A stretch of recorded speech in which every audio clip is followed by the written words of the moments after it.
All right. What's going on, everybody? Welcome back to another Coffee Q&A. I'm Jay, your host. We're here Monday through Fridays, typically 10 a.m. Eastern, talking about coffee, answering questions, and making whatever kind of discussion about coffee we possibly can. How's it going?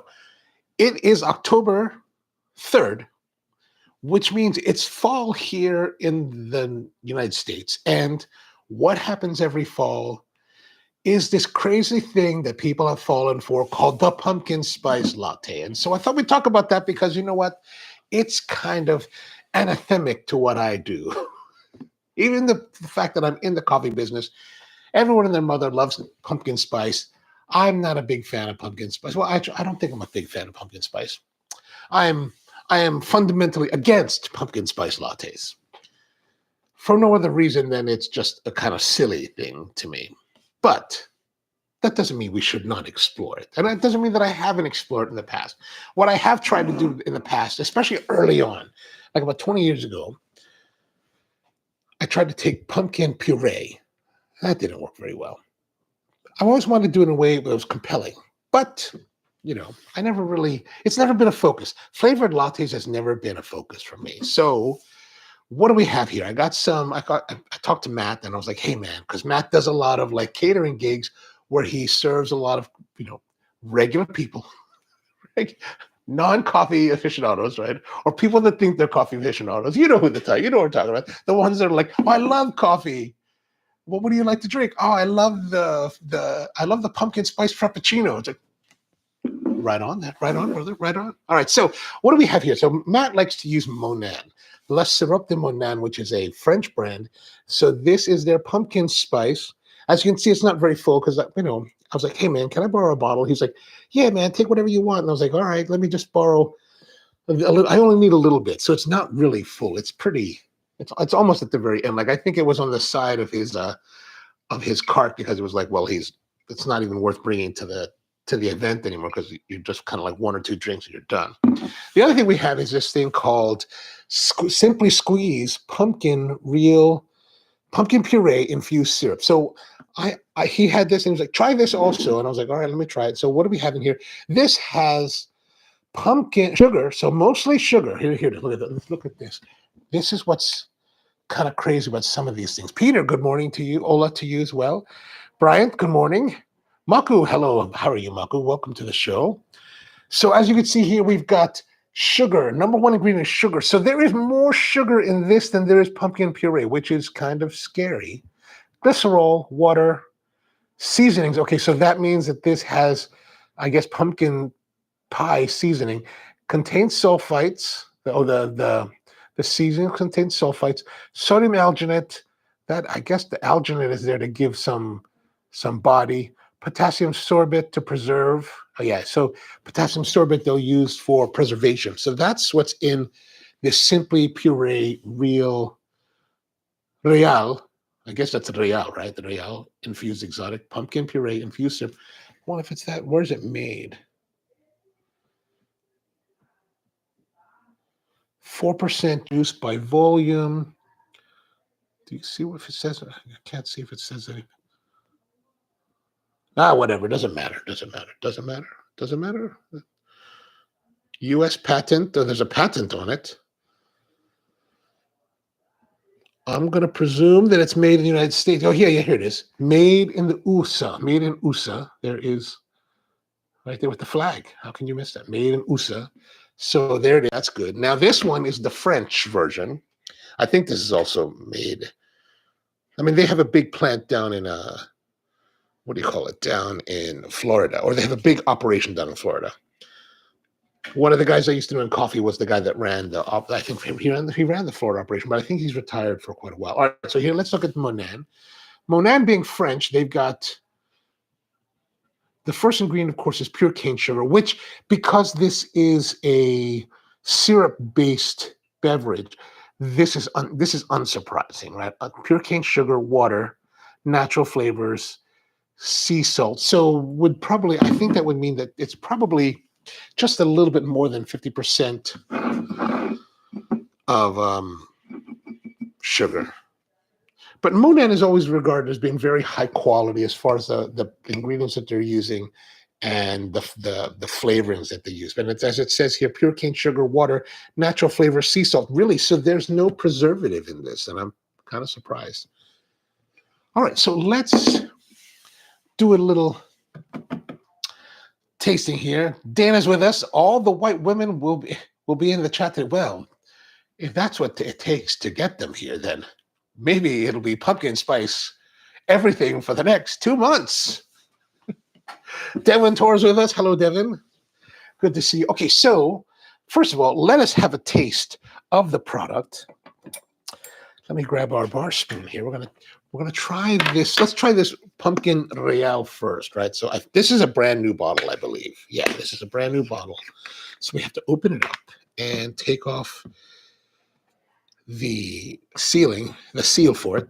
By the way, thank you, Matt, if you're watching, for lending this to me. I will bring this back to you. So as you can see here, it is a much more of a liquid. I was thinking it'd be a thicker puree, but it is more liquid. I guess they're using the preponderance of sugar in order to get this kind of, all right, let's get a good bit of it here. Okay, so it's viscous, as you can see, the alginate is in there, making it viscous. You can see some of the spices. Oh, there it is. There's my, what do you call that? Your thyroidism is just, no, I'm over that. But you can see the spices that are in there. All right, so let's have a taste, because this is supposed to be puree. So they're supposed to be like real pumpkin.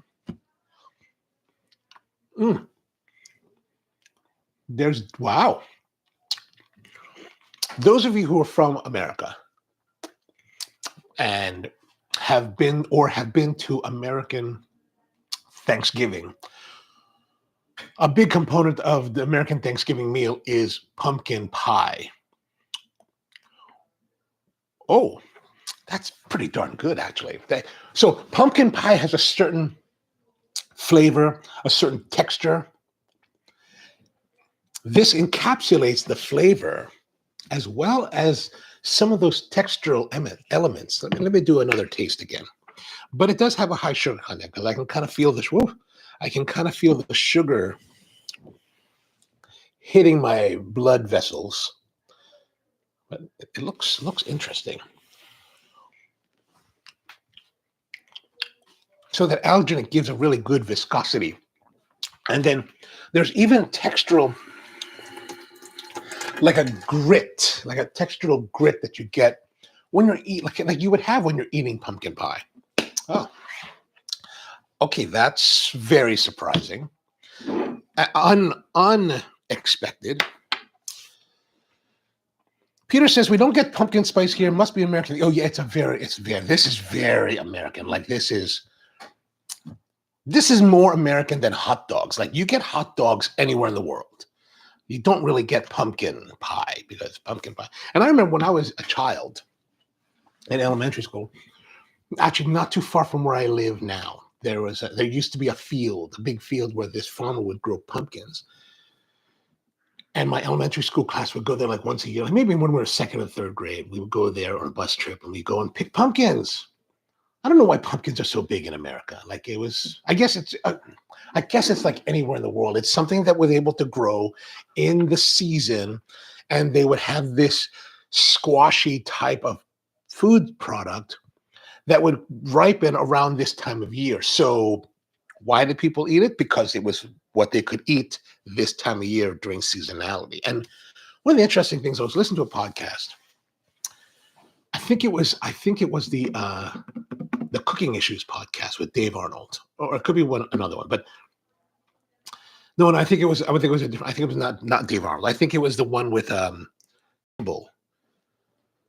They were talking about refrigeration and how hamburgers are a product of refrigeration. Like we would not be able to have the hamburger that we know today, the cheeseburger that we know today, without the advent of refrigeration, because the cows would only be ready for slaughter at a certain time of year.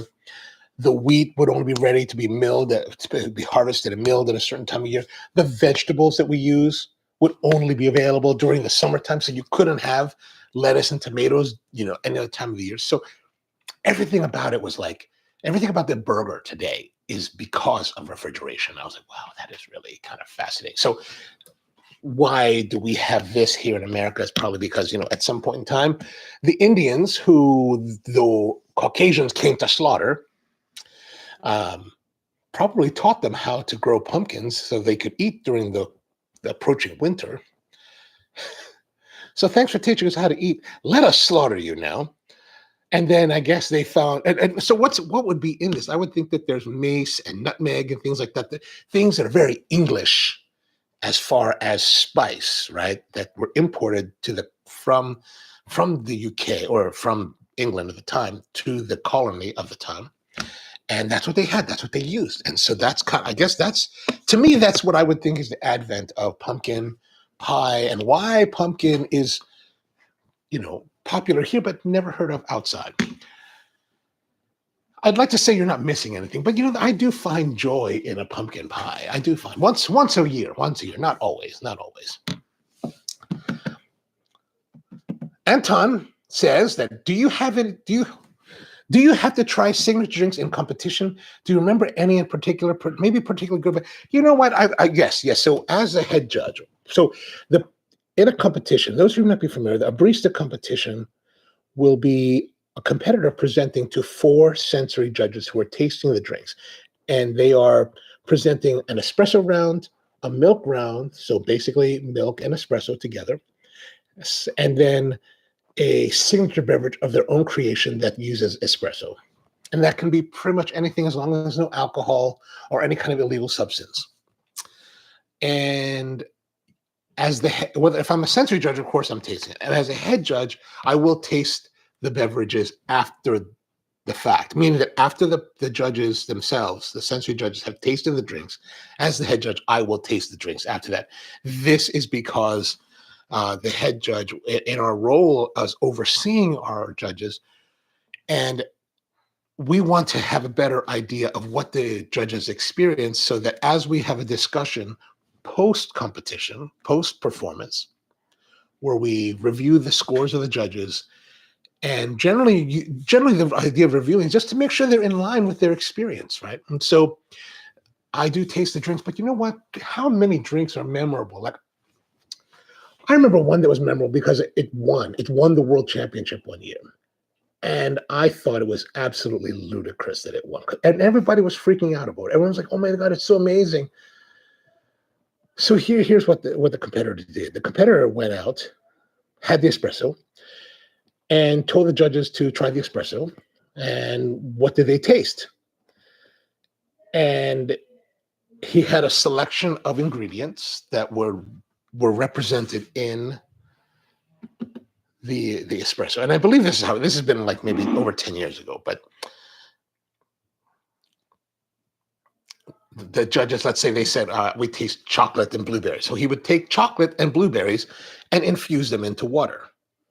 Then for his signature drink, he would pull the shot of espresso into this water that had the flavors of these dry ingredients infused into it.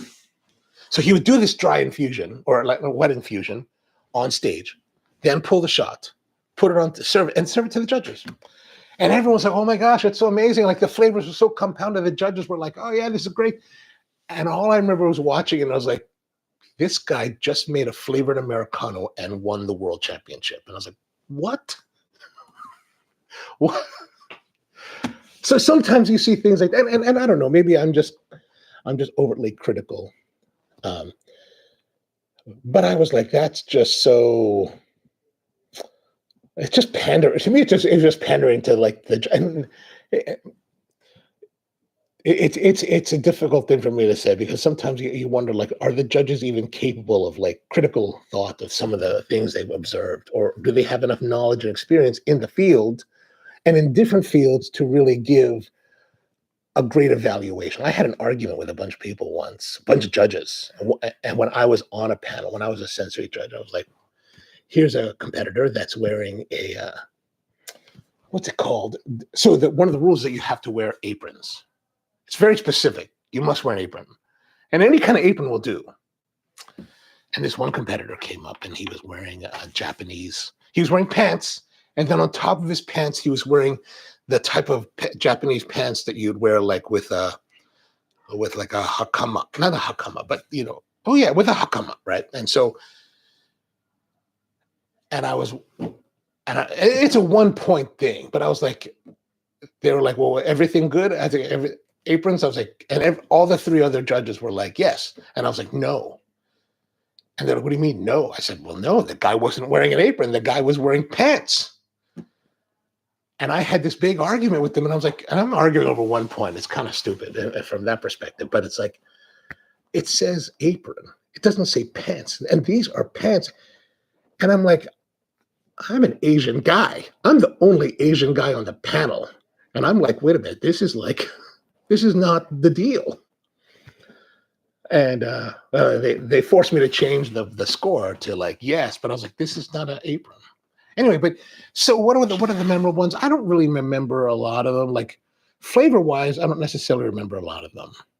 Experience-wise, I do. Like this one drink that I remember being prepared by the guy who won. I think he won that year. Maybe he didn't win that year, but I remember this guy. He actually owns. Oh, we talked about his coffee. I get his coffee every once in a while. Simon Ochin, who owns Chariot's Coffee in Kampala, Uganda. The first time I met him, I think it was like 2008. He comes out and he really nice presentation, really nice personality, but he takes. In retrospect, I mean, even then it was a little bit gimmicky in the fact that like. But it was actually a technique that a lot of people, that some people in culinary were doing at the time. But basically, he was like, I need to make dry ice for my drink. And he takes this thing and he takes this fire extinguisher, this CO2 fire extinguisher, and turns it upside down and guns it into this container, which basically will drop the CO2, and he chills it. He doesn't really create dry ice, but he chills his whatever he was doing. And I was just kind of like, this guy is fun and engaging and, makes it interesting. Another time, actually, that was a later time. I think that was the year he won. Years before that, a couple years before that, I think was 2008. He had a drink where I have it around somewhere, but fascinating thing he was doing. He's from the northern part of Uganda, right? He's from a tribe up in the north where I guess a method of preservation of milk. So they get fresh milk, and I think one of the methods of preservation is to smoke the milk. So they have this very particular vessel that looks kind of like this.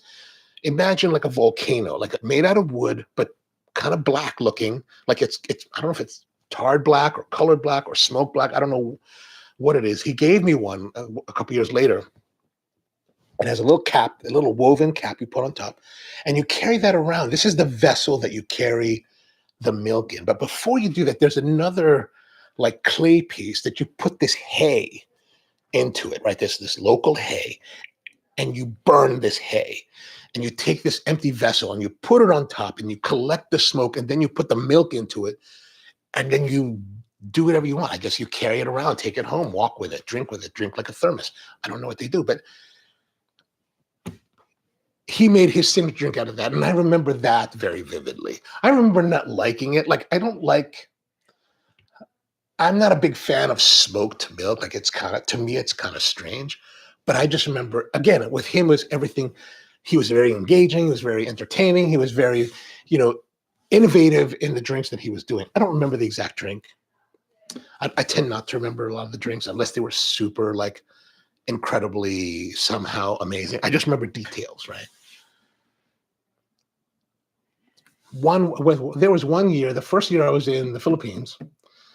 This is 2013. That was the only time that a drink I would ever say was bad that I've had. Like this one competitor served an espresso. I was a sensory judge for that one. And for the most part, whenever you're tasting your drinks, you're supposed to try to maintain neutrality on your facial expressions. It's really important. You could be friendly looking and all that, but you don't want to be like, oh God, what the hell is that, right? But this one time, man, this was such a pungent and such a harshly rude. I don't want to say it was bad. I mean, but the only way to describe it was, I guess, bad. But it was really just like this, really like terrifyingly horrible espresso that was just really like, oh my God, like so much defect and like just all kind of messed up. And I was like, it was the only time that I almost lost composure, or like almost lost the poker face on it. That was the only time. That was 2013, but things have progressed so much more. And I don't remember who the competitor was, but God bless all the competitors, man. They're so enthusiastic and they're so like they want to do well. They're so nervous. They're so scared. Like you see them all the time. You see them with the shakes. When I was competing, I would do that too because they care. They want to win. They would love to win. The heartbreaking one is the ones you just, as a judge, when you sat in the chair for so long, you see them and you just kind of know where they're going to end up because of their performance. You're like, we would love to see you as the champion, but sadly, that person is unlikely to win.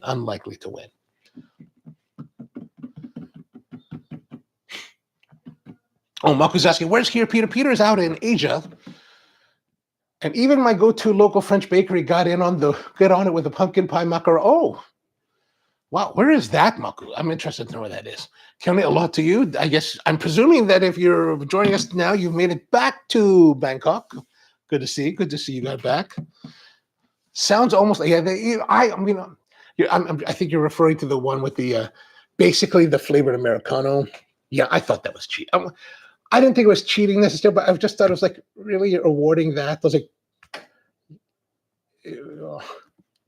I want to see something interesting, like not for you to tell me, not for you to go to the judges and say, hey, what do you taste?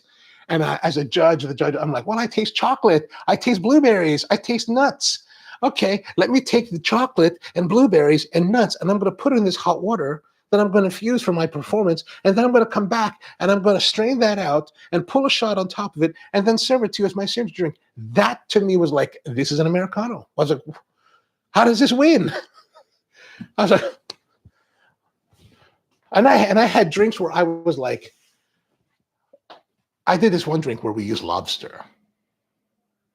Right. This was the U.S. Nationals in 2009. I used lobster. And okay, when I compete, I don't expect to win. I'm really not there to win. I'm really there to like share my vision of coffee with people. But I'm sorry, man, but you use lobster in a drink with like white chocolate and celeriac and all this other stuff with espresso. And at the time, I think we had a category for creativity. I expect a 6 in that category, right? Across the board. And this one guy, at least one of them gave me a 5. And I was like, what the? That really pissed me off. I was like, I don't mind getting 2s or 1s or 0s and all the other categories, but creativity? You've never seen like that anywhere in competition, and you gave me a 5. I was like, son of a bitch. I was so pissed off. I was not pissed off, not just irritated. I was like, come on, man, really? Where have you seen greater creativity in ingredients used for coffee? No one has. You've never seen that before. So I was just kind of irritated with that. But what really made me like, that was my last true. Well, that was before last year. That was my last competition. But the greatest thing about that is that I like to, when I was competing then, my goal was always to get the last position on the last day of the opening round, because I realized that the last position, nobody wants it. Everybody wants to go earlier. Nobody wants to be last because I guess they got to wait the longest. So they're like, oh my God, I'm gonna. But I was like, that's the pole position. That's the position of opportunity, because it gives me. I realized that people, competitors, audience members, after the last competitor means it's time to announce who's moving to the next round. So everybody comes. Everybody's going to be there. You're guaranteed to have the largest audience to see what kind of ridiculous crap you're going to pull off in a competition.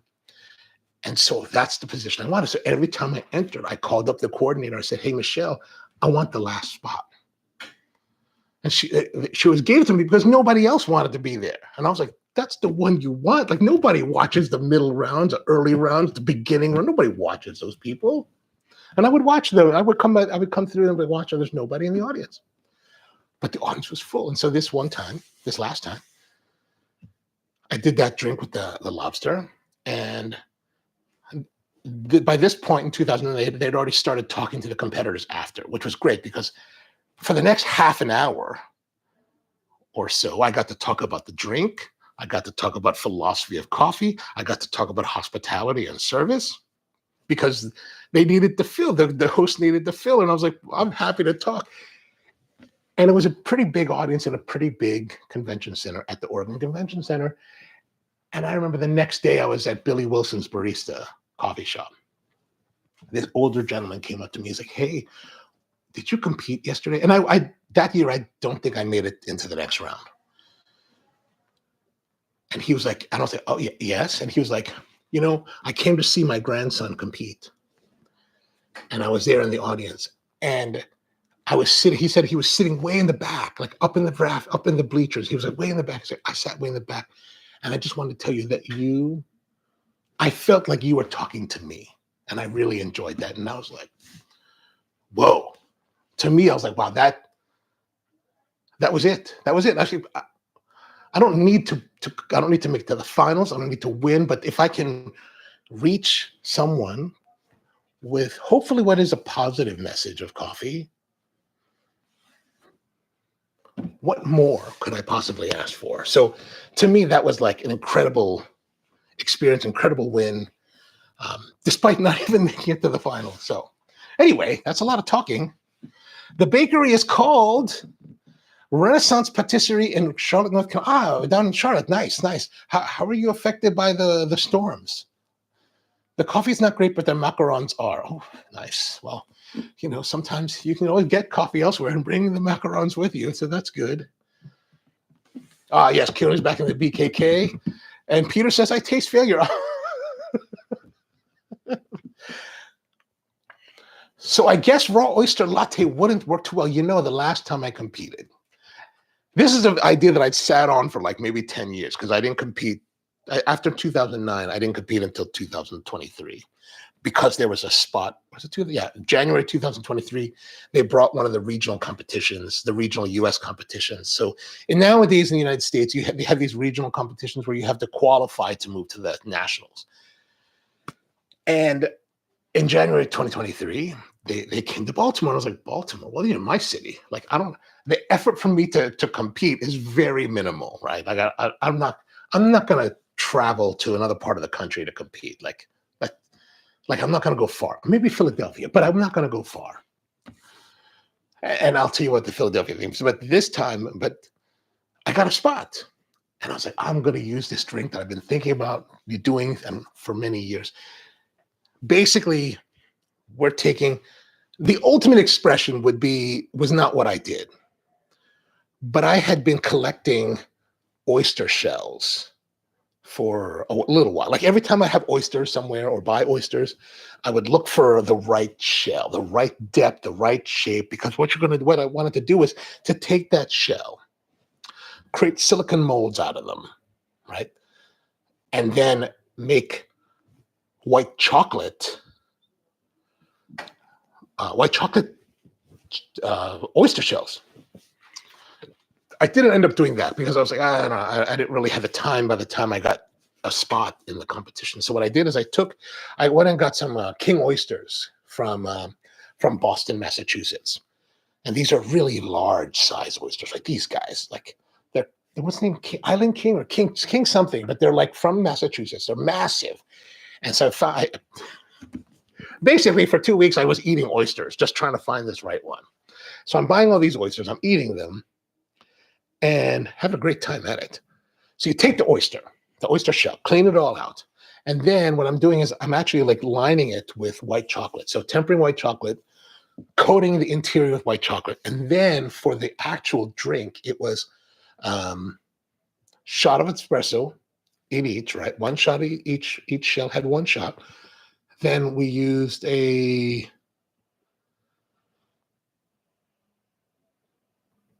cheese milk foam, right, to get that kind of milky look. And then Amarana. Oh my gosh, what's the name of it?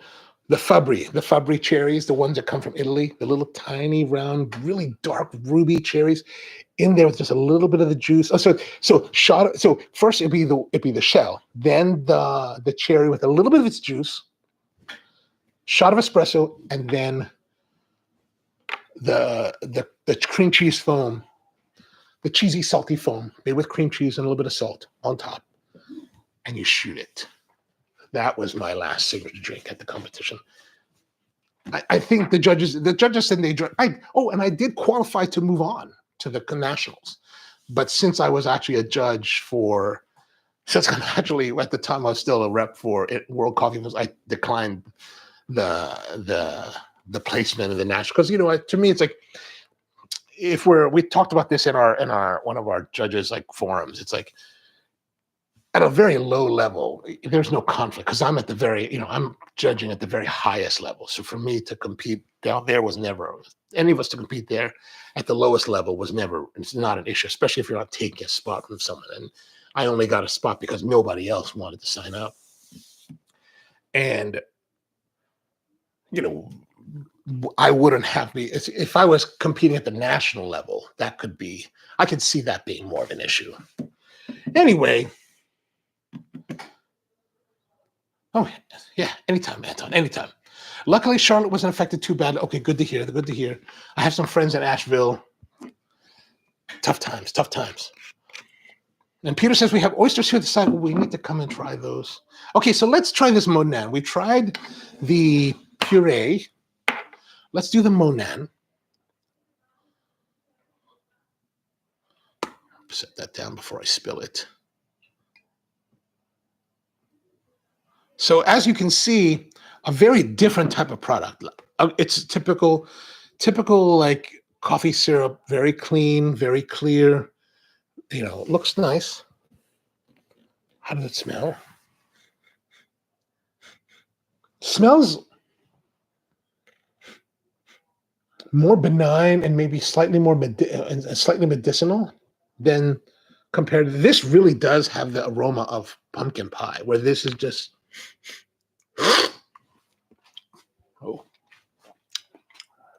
sharp, bitter. Oh, not so great. More of what I expected the horror of pumpkin spice to be. But of course, this is pumpkin spice latte. So pumpkin spice syrup. So this is just basically simple syrup with nutmeg and whatever you put in, ginger and things like that you put into a pumpkin pie. Maybe some mace, whatever. I don't know what they put in. I never make pumpkin. I buy pumpkin pie, or I make it the easy way if I have to make it. But this is more like pumpkin pie. This is a spicy syrup. Okay, so let us try to make it and see which one might be the way to go, especially if you want to offer some this season. Let's get our espresso ready. So we haven't changed anything since yesterday or the day before that we used this.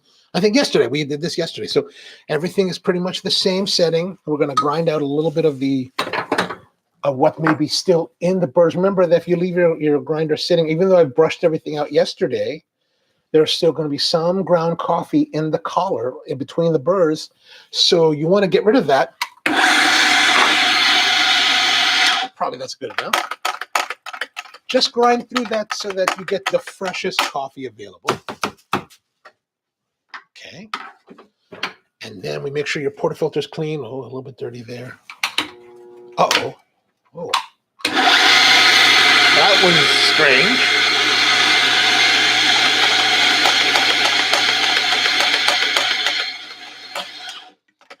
So we're getting a test shot. That looks good.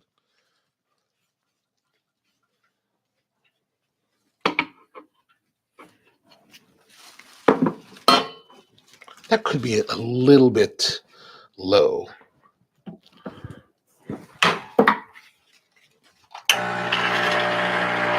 Just going to flush it out a little bit. Make sure that it's not bubbly or boiling, because it is a heat exchange machine. and the water will sit. The pass-through water will sit in the boiler for a little while.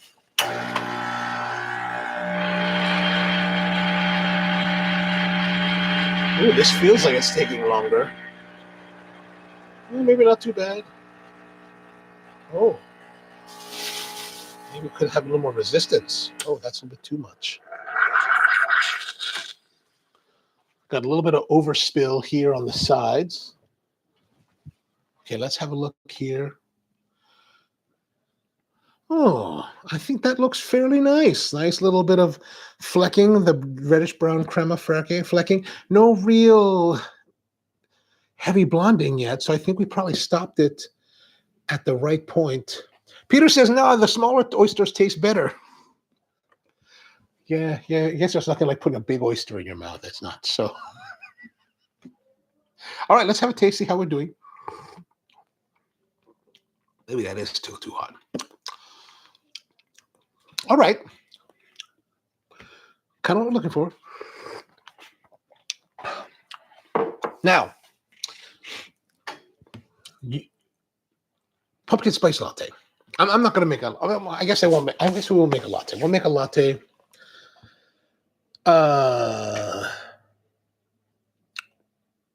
Lattes in the United States tend to be like 12 ounces and up, 12, 16, 20. I tend not to do 16 or 20 ounces anymore. I haven't done that in quite a long time. And I don't have anything larger than, I don't really have many large vessels. I do have this. We're going to use this. And I think for this one, we're going to use our puree. Right. So for me, much of this is really about visually. We want to measure like maybe an ounce, but a lot of times I won't use a measure. What I will use for like these type of syrups, I will use. I don't think I have any here that are clean, but pourers. I will use pourers. So at the shops, we'll use bottles like this, and we only really have vanilla syrup. So we have vanilla syrup that we make in-house. We have a simple syrup that we make in-house, and then we have chocolate syrup we make in-house. There's no syrups that we're using at Spro that were not made in-house. But we use pourers, so you just kind of 1, 2, 3, and then you're done. Because the pourers are pouring at a certain rate. And so it's about 1 ounce, maybe 2 ounces, depending on the size. But for 12 ounces, maybe 12 ounces, we'd do 2 ounces. But for this case, we're going to do 1 ounce. We're going to do 1 ounce of the pumpkin puree. So let us... this is what we're going to try. We're going to try because this is like maybe 6 ounces. Okay, so let's get our Simply Squeeze pumpkin puree. Oh, it's not so well contained. We're going to do about 1 ounce. Pour that in there. Oh gosh, that looks like a lot. That looks like way too much. Way too much. Let me wipe this up here. Always wipe up your station. Got to stay on top of it, otherwise it gets out of control. Now, we need some milk, right? We need some milk, so I'm going to use some whole milk. I like whole milk. I don't have lactose intolerance like a lot of my friends do. So I'm all about the milk and the lactose.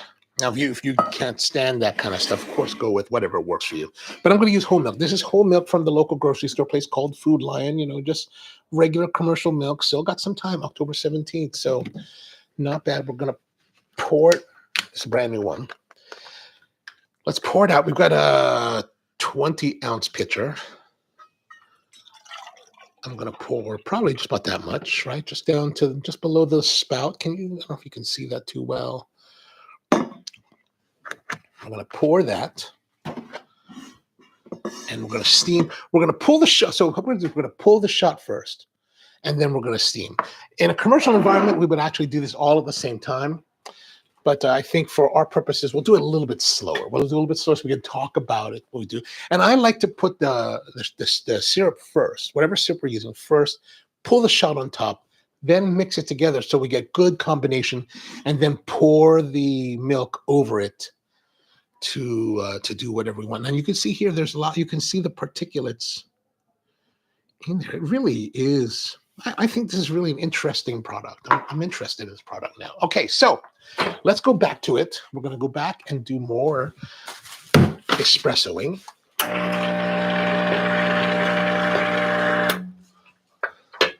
So you notice that I haven't changed anything since yesterday. I didn't pull any shots after the shots we pulled yesterday. I didn't pull anything else. I basically cleaned it up, shut it off, walked away. Come back today, and we pulled our test shot.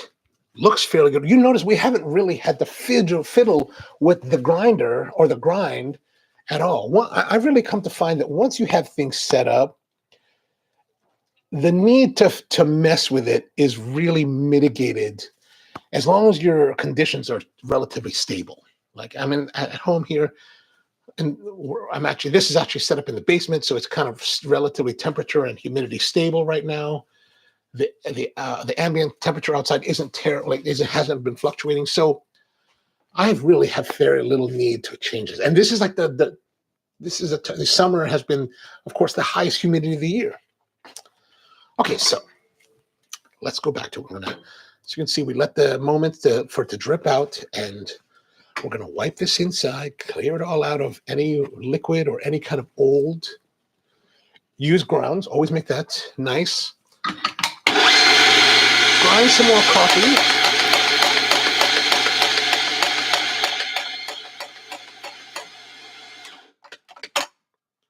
Okay, there we go. So here's our mound. What do I think about? I think about when I look at this, I look and think about where do I need to swipe to cover it. This mound actually was relatively, I would just probably bring it around like this, come around here. I'm just looking to make sure that everything is relatively centered and the sides are covered. Maybe I'll get a little bit of that. Now my target weight is actually 21 grams. That's really the ratio of coffee that I like to use with our espresso. And you probably noticed in the last several times we made espresso, I haven't been weighing. If you want to be very precise, you certainly should and can. Okay, nice and clean. We got nice. Let's see if that's showing. But you can see like the circles from the C tamper, right? Let's do another flush just to make sure it runs clean. And then now we will get our glass ready, just so have it close by so you're ready to go. We'll put insert and brew. And then we can come in with our cup, go underneath it. Actually, let me just take that off so I don't have to worry about moving the cup in and out without hitting the spout. So get rid of the spout. So here's the shot coming in. I'm looking a little bit fuzzy in that it's a little bit foamy. Okay, let's stop there. Wait for it to drip out. Okay, then we've got our shot there. Let's go look at it closer over here. As you can see, here is our espresso. We probably just went over just by a little bit. You can see a little bit of the blonding there. All right, now remember I said that I like to put the hot espresso on top of our syrup, especially like something like this that's a little more viscous, because then I want to be able to mix it. And that heat of the espresso helps to mix that better. So we'll just take our bar spoons, stir it up a bit, try to get good combination of it. Now in a bar setting, you'll do this relatively fast because you're trying to service many clients. And now we're going to take our milk and roll with it. Okay, let's go back to the espresso machine. Now, the espresso machine, I don't have it ready for... this espresso machine, of course, is a heat exchange La Valentina E61. It has a steam one, and this particular steam one has a 2-hole spout, it's fairly decent. Like, it's not the greatest of steam ones. It's also a smaller boiler, so it doesn't have the oomph. Like with a La Marzocco or a commercial espresso, there's so much more volume of steam being generated at any moment that it's really so much easier to make latte. Like, you feel like when you first start using them, if you're unfamiliar with them, you'll feel like, oh my gosh, it's too much power, it's out of control. But once you understand how to manage that power, it's so much nicer than doing this. So much easier to get the swirl, to get the rolling, to get everything that you need to make really beautiful milk texture. This one, because it doesn't have that much oomph, and it has this strange two-hole, not strange, but it's just different. Like, I like the 4 holes or the 3 holes. The 2 holes are a little bit more restrictive. And yeah, it just doesn't have that oomph to push everything as much as you want. So I tend to find that my latte art is not as good. And let's get this thing out of the way. By the way, let's knock this out. Looking here, actually, that's pretty clean. I'm surprised. So we're just at the very beginning of the over extraction because of those things, the dots. Okay, so we're gonna do this. We're gonna flush out, because what happens in here in the line, because it's outside, all the steam that was in here will have condensed. We want to make sure we push all that water out so we don't introduce that into the milk. And we also want to make sure that, you know, it works and it works and it's clean. And then we'll put this here in this position. What I like to do is I like to put I think of the pitcher in quadrants, right? These quadrants, and I like to have the steam one in the lower left quadrant, and I'm trying to push the milk to roll like this. So basically it's rolling counterclockwise, but it's also rolling like this, you know, up and down. That way it's always trying to incorporate the foam that we're generating, that and keep it moist and keep it wet, keep it nicely textured. This one will probably be a little more difficult, but what is floating in there? I probably should have rinsed this pitcher out first, but there's something floating in my pitcher. What the hell is that? Let's get rid of that. Don't mind me. At the shop, it's not like that. Okay, so here we go. Let's go all the way down, and then I turn. What I do is I put the pitcher the steam one all the way down. Turn the heat on. Turn the steam on full blast, and then we'll drop it down and stretch. Now I'm trying to get it to roll. Yeah, this is so difficult.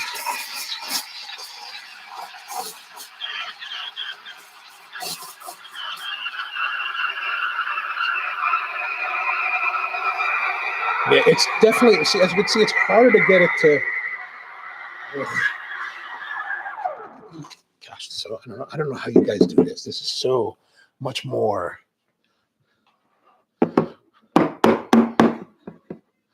So to me right now, it looks a bit foamy, a bit, yeah, see too much bubbles. The bubbles are too big. Like I'm not really much in the saddle with this machine, so that's why my milk is terrible on it.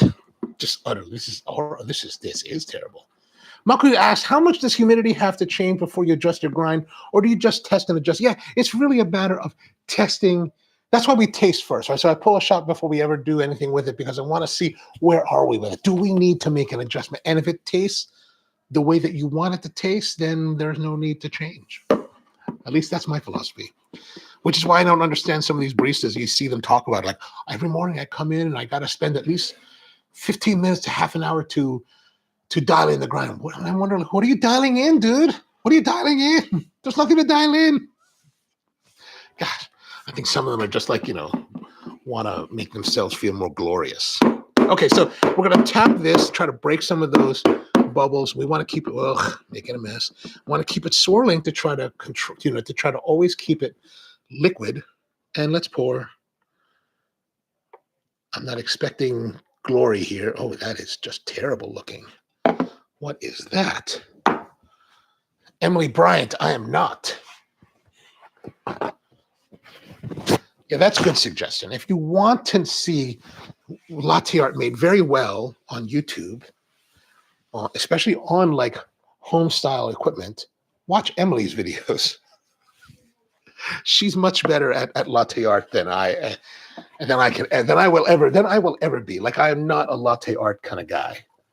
All right, we're gonna try that. Let me just rinse off our pitcher.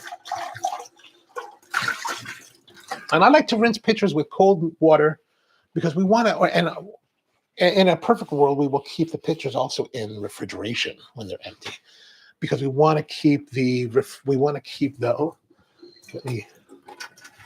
me wipe off the steam one. Always wipe off your steam one, right? We had the buildup of the milk here. That's not a good thing. Ideally, you should have a separate, what do you call it? A separate rag that's just for milk. Now, if you're at home and you're making it for yourself or your family, you do whatever you want. your kids aren't going to leave. Your wife's not going to leave you necessarily for bacterial contamination. So as I said, you could see this is the 2-hole one, the 2-hole spout there. These can be replaced. I don't know I never bothered to replace these because I never took the time. I just never took the time. That's all. And then we want to flush one more time after we're done, because there may have been some kind of suction of milk back in here. We want to make sure that that's flushed out. What we don't want is you never want to leave your pitcher with milk or anything like this. A lot of people used to do that for like cleaning purposes. For whatever reason, your gaskets may fail or something, and it might start to create a vacuum, which will pull milky water or milky substance back into your boiler, which then makes everything go to hell, and you're really just not a happy person. So here is our drink. Look at that beautiful latte art of the Nebula 625. This is Nebula 625 over in the Andromeda galaxy. Isn't that lovely? All right, let's have a look here. We've got a little bit of layering, but it's really, everything's really nice and, combined, which is what you want. Like in a latte type of thing, you kind of want it to all be combined. So now we're using this Real Simply Puree. So let's try. Very sweet, very pumpkin pie-ish. Yeah, a little bit too sweet for me. A little bit too sweet. I don't like it to be that sweet.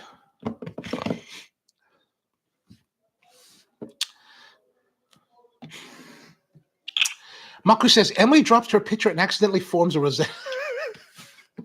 That's how good she is. She's just amazing like that. She's amazing like that. And Peter says, no latte art, pretentious. I don't find latte art to be too pretentious. I just think it all depends on who's delivering it, Okay, so now we've done that. Let us go and let me clean up our station here a little bit. Oh, and also one thing, don't do what I'm doing here. Don't leave your portafilter sitting out. Always want to put it back in to keep the heat, right? You want to always keep the heat even. At least that's my belief. You can have this, there's a newfound belief where you want to leave it cool because that helps the extraction. I'm an older school guy, and I can see that from that, I can see what they're saying, and I can see that the thought process, and maybe depending on what you're doing, there could be a good reason for that. So not to poo-poo that, oh, here's a problem. I want to use this glass, which is going to be an issue for this particular coffee machine, right? So here's the thing. So when you're working with, depending on the coffee machine you're working with, there's always a space between the bottom of your portafilter to the drip tray. This particular machine, this La Valentina E61, is designed really as an espresso cappuccino machine. So the space is fine if you have a cappuccino cup, right? But it is not so great if you wanted to use anything larger. So in this case, we're going to have to do what I don't really like to do. I prefer, oh, was that the angle we're on? I'm all talking and I forgot to switch. My apologies. Like I said, so this is the machine, right? This is good for like a cappuccino cup, right? It'll fit. But if I take this glass, it will not fit. And this is the glass that I would like to use for the next version of this drink. So on a commercial machine, they tend to have a higher gap between the two. Like on the Aurelia wave the Nova Simonelli Aurelia wave that I've been training baristas on for the last few weeks, it's very high. It's very high. It's really designed for cafes that want to use 16 and 20 ounce cups because you can put those right underneath. And they have these little wire risers, which I actually hate. If you want to do smaller cups, so it'll rise it off the main drip tray to get it closer, because they say there is some kind of oxidation that happens as it falls. The farther it falls, the more it affects the flavor. I don't know if that's true. Like, I don't know how much that. I haven't tested that, and I'm probably not good enough of a taste tester to really know that. I mean, if Ernesto Illy says it, then it's probably true because he's done a lot of testing. And I actually met him one year when I was in Ethiopia. My first time to Ethiopia, 2007. We were at the East African Fine Coffee Conference. And I was in line at registration, and Ernesto Illy Jr. and his wife were in front of me. I'm really new to the business. Okay, I'm no one to this guy. This is Ernesto Illy. He turns around and he's like, "Hi, I'm Ernesto." And I was like, "It's a pleasure to meet you." I was like, "Here's this guy, arguably the greatest guy in all of the coffee world of the planet Earth. And he's so down to earth and friendly enough that he's going to turn around and say hello to some dude he doesn't know." Always respected that man, especially after that point. Okay, so what we're going to do is we're going to pull this into another vessel. We're going to pull the shot in, which I don't like to do. I like to pull the shots directly into the vessel that we're serving it, if at all possible. There's always situations where you can't do that. But I want to preserve the crema as much as possible. And by pulling it into a shot glass and then transferring it, there's always an amount of coffee that's being left behind. To me, that is beauty being left behind. Right? I don't want to leave it behind. I want it to be part of me. I want it to consume it. Right? So, but sometimes situations arise. There's just no way around it, unless we go to a smaller glass. Which, in this case, I wanted to use this. So sometimes you have to compromise. All right, so let's go and do this now. We got our shot glass again. This time we're using, oh, look, we got this shot glass. This shot glass is from Gold Mountain. They're a coffee importer here on the East Coast that is focusing on Nicaraguan coffees. I hope that doesn't mean we're running out of water. Peter says, next time I see a Starbucks, I am getting a pumpkin spice latte. Yeah, definitely try it. I mean, I think, it'll be similar to what we're trying here. Similar. It's at least, at the very least, it's just good for contextual understanding of what happens in the world. It's like why I went with my niece early in the summer. I'd heard about these, or maybe last fall. Anyway, last spring. Anyway, so my niece had been talking about these pink drinks that Starbucks has, and you can easily poo-poo those kind of things. But I was like, what are your friends drinking? This is what your friends drink? Let's go and have some. So I took her, we went to the local Starbucks, and I was like, let's just order smalls of everything and taste them all. And that's what we did. We ordered small of everything, pink drink, all those drinks, all those non-coffee drinks with the caffeine. You know what? I thought they were fun. I thought they were very, very fun. Very, very fun. Okay, so let's pour some. We're going to do another. This time we're going to definitely do the ounce because I believe, well, that's probably about the same size vessel here. So we've got that, a little bit of our syrup. Pour that in. Oh, yeah, that's going to be a lot. Okay, so we've got our syrup now, and now we're going to also go back to preparing our milk. All right, so let me get the milk here. We're going to pour maybe a little bit less milk. Hopefully that little bit less milk. I'm pretty far down. Gosh, it's so hard to get the right angle because if I tilt it here so you can see it, it raises the height, right? It raises the level. But basically, the milk is down to here right now, whereas the milk was here on the last one. So I'm using less milk in this particular pull. And then we need to get our espresso ready. Again, we're going to be cleaning our portafilter, making sure that we don't have wetness or dirtiness.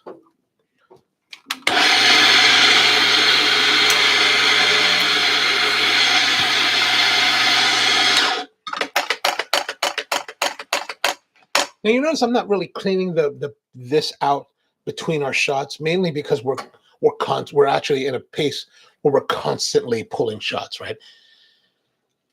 After maybe like 10 minutes, it'd be time to clean out. 15 minutes, definitely time to clean out and start fresh again.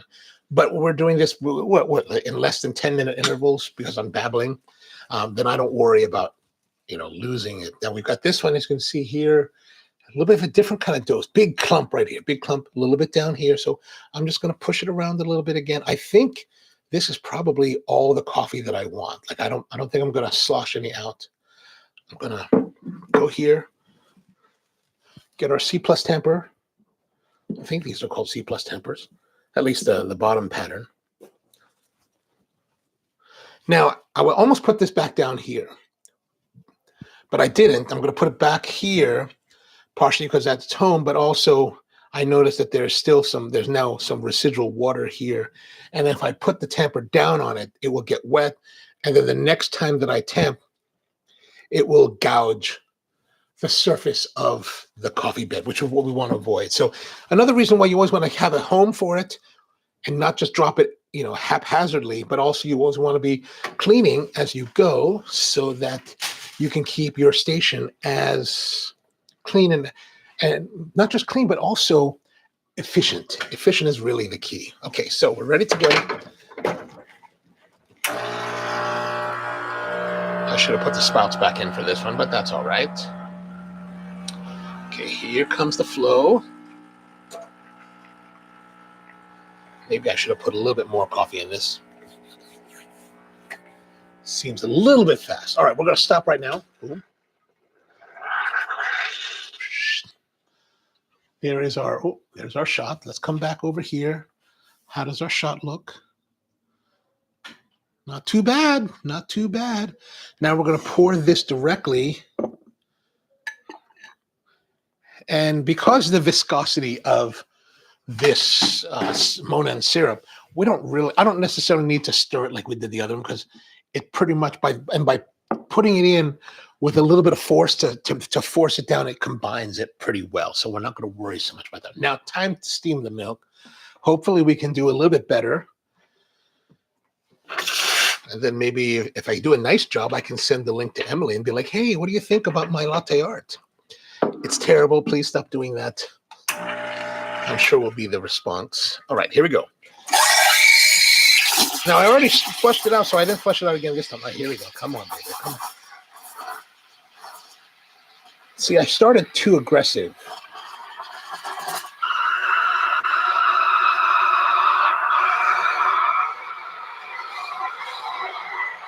If ever I do a video on how to make latte or how to make latte foam, how to steam milk, I'm not going to use this machine because this is just like embarrassing. Look at that. That is just embarrassing. That's terrible. This is terrible. You can't imagine that I've been in the field for 20 years by looking at this. Be like wondering, like, what kind of drinks did you serve to your guests? And I wonder that. I'm like, looking at this, I wondered myself, what were we serving? Like, what kind of like horrific, what kind of horror were we delivering to our guests?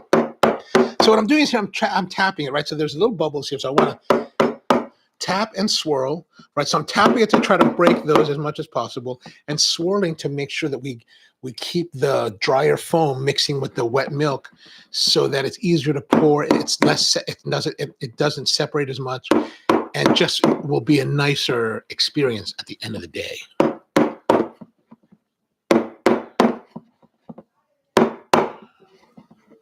Okay, that looks better.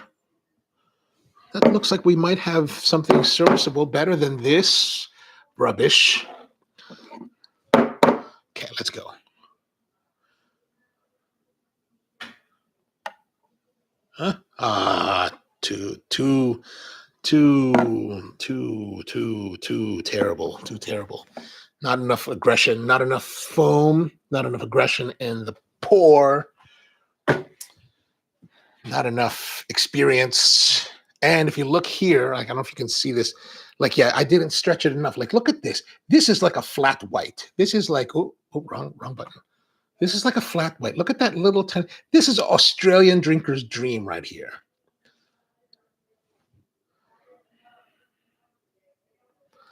I don't know why, but I always have like a, with Australia, right? But look at that. It's kind of like, look, it's a half heart. So if I'm half in love with you, this is what I can deliver, right? Look at that. A little bit of half heart here. Pregnant mother, maybe baby fetus in stomach bile. Could be. All right, let's try. We're going to have a little taste of this. This is the pumpkin spice Monin syrup.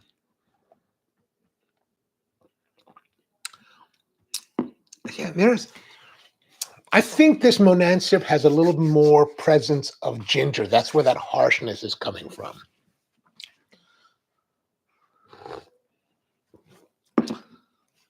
Let's try this one. Let's do a little, we got a messy, visually messy. We have to have the money shot in case sponsors want to sponsor, they can see this.